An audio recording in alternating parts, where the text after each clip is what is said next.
A very good morning to you and welcome back to the recap with Dara right here on IdeaTV, where we talk through the stories that stirred hearts, sparked debate and reminded us that every impact isn't just about headlines, but it is about humanity. So from powerful acts of giving to dramatic turns in politics and pop culture, this week had every bit of everything. It has a bit of everything. It has a bit of purpose, power, and plenty of passion. So all you need to do is to grab your drink, settle in, because once we are back from this short break, we'll bring you the full gist. Stay with us. Centuries ago, giving began as a simple act of kindness, people helping one another to build, to heal, and to grow. Today, that same spirit continues, evolving into philanthropy that listens, learns, and leads with love. Through Idea Foundations of Interest, IdeaTV celebrates global foundations making real impact with Africa, not just for Africa. This first edition features the Mastercard Foundation, the Gates Foundation, and Welcome Trust. Three extraordinary organizations united by a shared belief that Africa's greatest strength lies in her people, her youth, and her innovators. At IdeaTV, we bridge the gap between global giving and local voices, challenging misinformation, amplifying impact, and telling the stories that inspire others to give.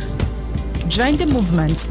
Download the full feature on our website www.ideatv.live or follow us across the different social media platforms to get involved. The truth is, every great transformation begins with an idea, and every idea deserves to be seen, heard, and celebrated. Welcome back. All right, let's start. And we are kicking things off with a story that is all about purpose-driven powerhouse shaping Africa's future, and that is Idea Foundation of Interest, celebrating philanthropy that builds Africa. You know, sometimes in a world that often feels divided by politics and privilege, there are still organizations using their influence to build bridges, not walls. And that is the heart of IdeaTV's Foundation of Interest, a special spotlight on institutions turning compassion into real change. So let's start with the Mastercard Foundation. Born in 2006, it has transformed millions of lives through initiatives like Young Africa Works and the Scholars Program, helping young Africans find meaningful work and build sustainable businesses. So from we'll now move to Amina, the Nigerian agricultural engineer, to David in Kenya, with his thriving logistics company. This foundation is proof that opportunities create ripple effect of hope. Then there is Bill and Melinda Gates Foundation, the global titan of philanthropy, with over $100 billion. Yes, you heard that. $100 billion poured into fighting disease, poverty, and inequality. They have literally changed the global health map from vaccines to women's empowerment. And with Bill Gates pledging to give away 99% of his wealth before 2045, that is not just generosity. I mean, I can literally say that is legacy. And of course, let's not forget the Welcome Trust, the science guidance blending humanity with discovery. With 37 billion pounds in assets, it is funding groundbreaking research on climate, mental health, and vaccines, proving that real giving listens, it learns and transforms. Now, the clear message is Africa doesn't need survivors, it needs partners. And these foundations aren't just donating, they are collaborating. And that is how real change begins, with an idea that grows into impact. Now, we'll move to our next story. Nollywood star Regina Daniels is celebrating some long-awaited news. Yes, awaited good news. Her brother Samuel Odiogu, aka he's popularly known as Sammy West, has finally been released from detention after facing charges of conspiracy, assault, and then theft, all reportedly tied to a petition by her estranged husband, Senator Ned Nwoko. Let's take a look. We are here, innit? Special thanks to my people, my family, everybody. I appreciate you guys, man. They never complete. Come on, come with complete. They never complete. Who know they? Face your face. I star.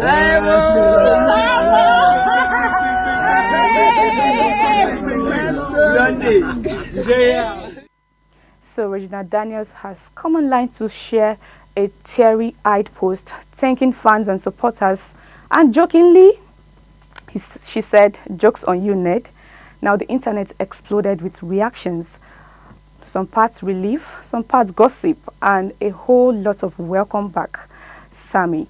So, but beyond the drama, this is a story about family, and one thing is sure, that Regina Daniels knows how to turn pain into power. We'll not be dwelling much on that story. We'll now move to our next story. The global spotlight turned green this week, and not for money, but for climate change. Our very own tech billionaire Bill Gates is shaking the table ahead of the 30th UN Climate Summit in Brazil, saying maybe, just maybe, it is time the world focus less on carbon targets and more on human lives. He argues that while wealthy nations are obsessed over temperature charts, millions across Africa and Asia are still fighting malaria, hunger, and poverty. His words, the biggest problem are poverty and disease, just as they always have been. Now, that is a reality check the world needs. And it is already shifting conversations. Even countries like Canada and Germany are rethinking their net zero priority. Because yes, saving the planet matters, but then so does human lives too. Meanwhile, back home in Abuja, things got heated during the week. The Minister of the Federal Capital Territory, WIKE, was caught on camera clashing with Nigerian Navy officer over alleged land grabbing in GADUWA district. In the viral video, WIKE accused the officer of illegally occupying land tied to a former chief of naval staff. One officer stood his ground, claiming the property was legally acquired, but WIKE wasn't having it. Well, let's take a look at this. Nobody does that. We did not carry anybody there. The man took the land, we will not allow because he was chief of naval staff, and then for you to carry land. Sir, everything was acquired legally. Will you stop sir, that? You get Will you stop that? Sir, I'm an officer, I have integrity. Shut up, your mouth, good sir, officer. I will not shut up. Will you get out? Sir, I won't shut up. Sir, I was in school, you're not in school. Sir, you can't shut Will me you up. keep quiet? You can't Get shut there, me take up, sir. food. I'm not You are the fool. I'm not a fool, You sir. can shoot anybody like that. Sir, I'm not You a are the fool. fool. I am not a fool, sir. As for the time I Don't call me a graduated, fool. you are in primary school. I'm acting on orders. Take for which You can't order? call me a fool. And this, you will see whether you will not be here. Sir, you can't call me a fool. Go I'm and open up your an mouth. officer. I'm not a fool, sir. I'm an officer. You will have killed everybody here. No, we won't kill anybody. We won't kill anybody. We are acting on orders.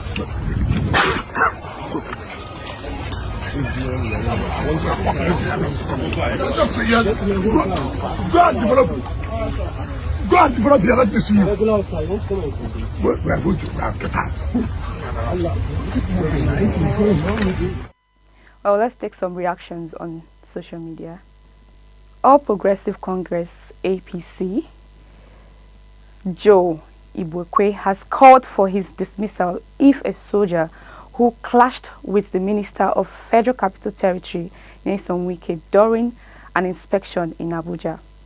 Let's take another comment. Calling a soldier in another person, Honorable Real One, calling a soldier in uniform a fool is equivalent to slapping ground commander of the order of the Federal Republic. WIKE should be sacked.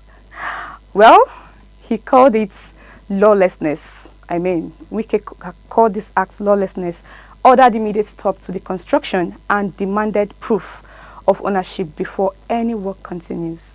Now, the Navy, on his own part, has stayed silent.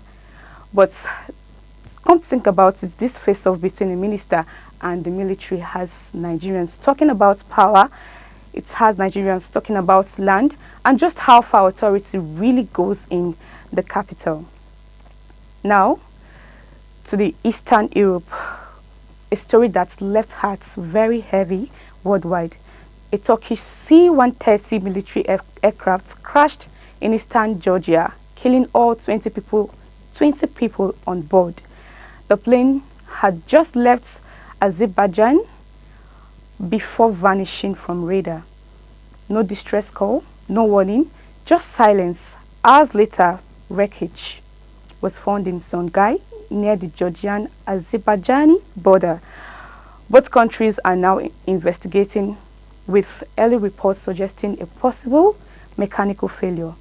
Well, this is a grim reminder that even the most routine missions carry risk, and that every flight is a leap of faith. But then we'll now wrap things up with football.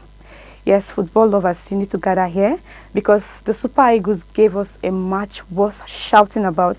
Nigeria beat Gabon 4-1 in the African playoff semi-final, and honestly, the boys delivered with their full chest. After Eko Adams opened the scoring in the 78th minute, Gabon equalized in a heartbreaking fashion with just 1 minute left. But instead of panicking, the Eagles locked in. Extra time came in and boom, Chidera Ejuke blasted in his first ever goal for Nigeria, and then Victor OSIMHEN then said, "Hold my mask," and scored 2 extra time goals like it was training ground. A clean breeze, ice cold finishing, and mind you, this performance came just 48 hours after a bonus dispute with the NFF. But the boys showed no stress, no drama, just football, from Zaidu Sanusi's early threat to Iwobi's pinpoint cross to Nwabili's crucial late save. The entire squad came correct. And now, they are heading to Sunday's final with confidence and fire. And if you ask what my take is on this, I'll say this is the hunger we've been waiting for. When the Eagles play with the energy, Africa shakes. And that is how we'll wrap it up this week. On this edition of the Recap with Dara on IdeaTV, you see how we went from global philanthropy to Nollywood drama, high-stakes politics, aviation tragedy, climate debates, and then the Super Eagles lighting up the continent. It has been a roller coaster. So if you enjoyed this story, stay plugged in, stay curious, and keep the conversations alive across our social media platforms. Do not forget to follow us, subscribe to stay more informed. I am Dara Okere. See you next week, same time next week. Thank you for watching.